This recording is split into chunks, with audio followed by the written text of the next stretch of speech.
राधे राधे प्रिय सज्जनों, आज हम आप सभी को गुरुवार की व्रत कथा श्रवण कराने वाले हैं। तो निष्ठापूर्वक भगवान का ध्यान करके भगवान को मन में लेकर इस कथा को श्रवण करें।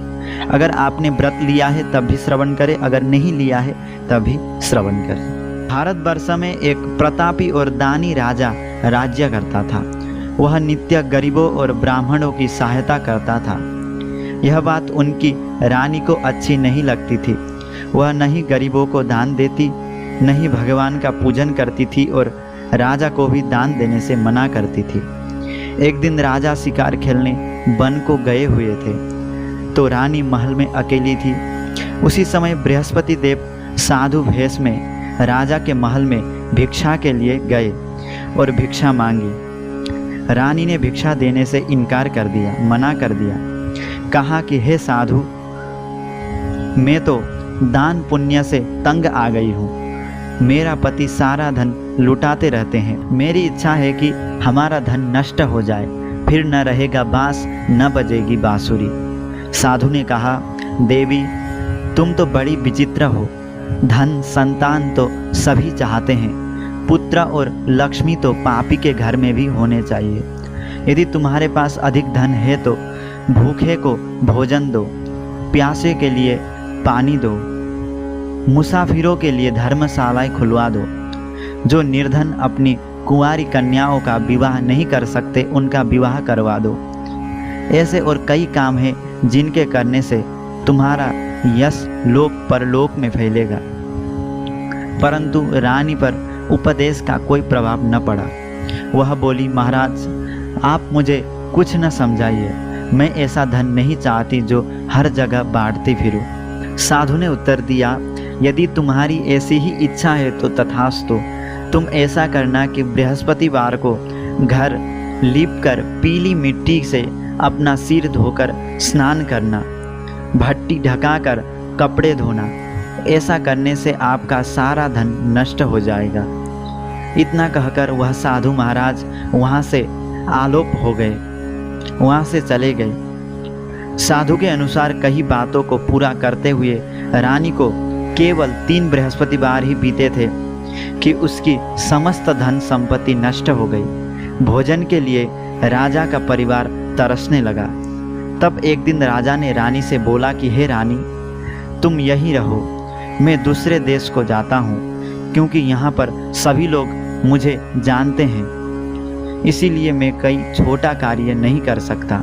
ऐसा कहकर राजा परदेश चला गया।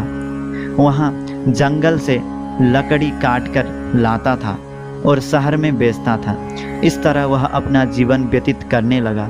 इधर राजा के परदेश जाते ही रानी और दासी दुखी रहने लगी। एक बार जब रानी और दासी को 7 दिन तक बिना भोजन किए रहना पड़ा, तो रानी ने अपनी दासी से कहा, हे दासी, पासी के नगर में मेरी बहन रहती है। वह बड़ी धनवान है। तुम उसके पास जा और कुछ ले आ, ताकि थोड़ी बहुत गुजर बस हो जाए।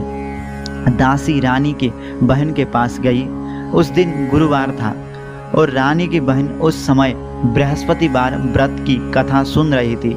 दासी ने रानी की बहन को अपनी रानी का संदेश दिया, लेकिन रानी की बड़ी बहन ने कोई उत्तर नहीं दिया। जब दासी को रानी की बहन से कोई उत्तर नहीं मिला तो वह बहुत दुखी हुई और उसे क्रोध भी आया। दासी ने वापस आकर रानी को सारी बात सुना दी। सुनकर रानी ने अपने भाग्य को कोसा। उधर रानी की बहन ने सोचा कि मेरी बहन तो दासी आई थी, परंतु मैं उससे नहीं बोली, इससे वह बहुत दुखी हुई होगी।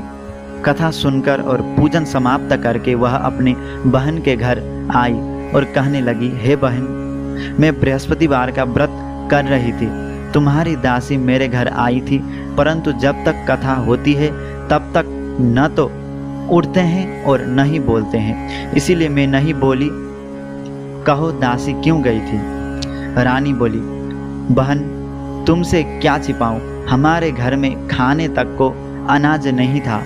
ऐसा कहते कहते रानी की आंखें भर आई। उसने दासी समेत पिछले 7 दिनों से भूखे रहने तक की बात अपनी बहन को विस्तार पूर्वक सुना दी।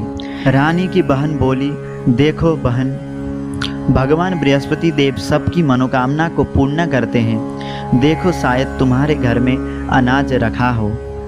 पहले तो रानी को विश्वास नहीं हुआ, पर बहन के आग्रह करने पर उसने अपनी दासी को अंदर भेजा तो उसे सचमुच अनाज से भरा एक घड़ा मिल गया। यह देखकर दासी को बड़ा हैरान हुई। दासी रानी से कहने लगी, हे रानी, जब हमको भोजन नहीं मिलता तो हम व्रत ही तो करते हैं, इसीलिए क्यों न इनसे व्रत और कथा की विधि पूछ ली जाए ताकि हम भी व्रत कर सकें। तब रानी ने अपनी बहन से गुरुवार की पूजा विधि के बारे में पूछा। उसकी बहन ने बताया, बृहस्पतिवार के व्रत में चने की दाल और मुनक्का से विष्णु भगवान का केले की जड़ में पूजन करें तथा दीपक जलाएं, व्रत कथा सुने और पीला भोजन ही करें। इससे बृहस्पति देव प्रसन्न होते हैं। व्रत और पूजन विधि बताकर रानी की बहन अपने घर को लौट गई। 7 दिन के बाद जब गुरुवार आया तो रानी और दासी ने व्रत रखा। घुड़साल में जाकर चना और गुड़ लेकर आई। फिर उसने केले की जड़ का पूजन किया तथा विष्णु भगवान की कथा की और आरती की। अब पीला भोजन कहाँ से आए, इस बात को लेकर दोनों बहुत दुखी थे, क्योंकि उन्होंने व्रत रखा था, इसलिए बृहस्पति देव उनसे प्रसन्न थे। इसीलिए वे एक साधारण व्यक्ति का रूप धारण कर थालों में सुंदर पीला भोजन दासी को दे गए। भोजन पाकर दासी प्रसन्न हुई और फिर रानी के साथ मिलकर भोजन ग्रहण किया।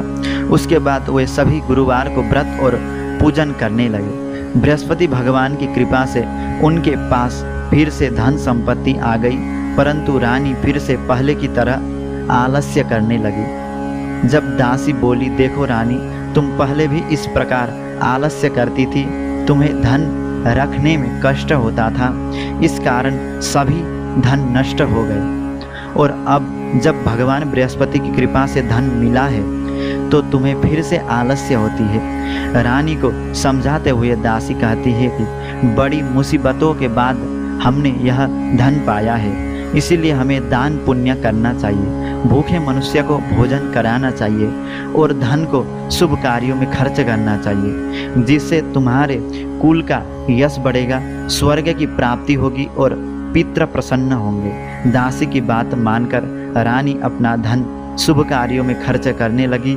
जिससे पूरे नगर में उसका यश फैलने लगा। तो सज्जनों, आप लोगों ने भी बृहस्पतिवार का कथा सुना होगा, तो आप लोगों को कैसा लगा? आप लोग भी व्रत अवश्य लें। व्रत लिया है, अगर नहीं लिया तब भी इस व्रत कथा को सुने, आपको व्रत का फल मिलेगा।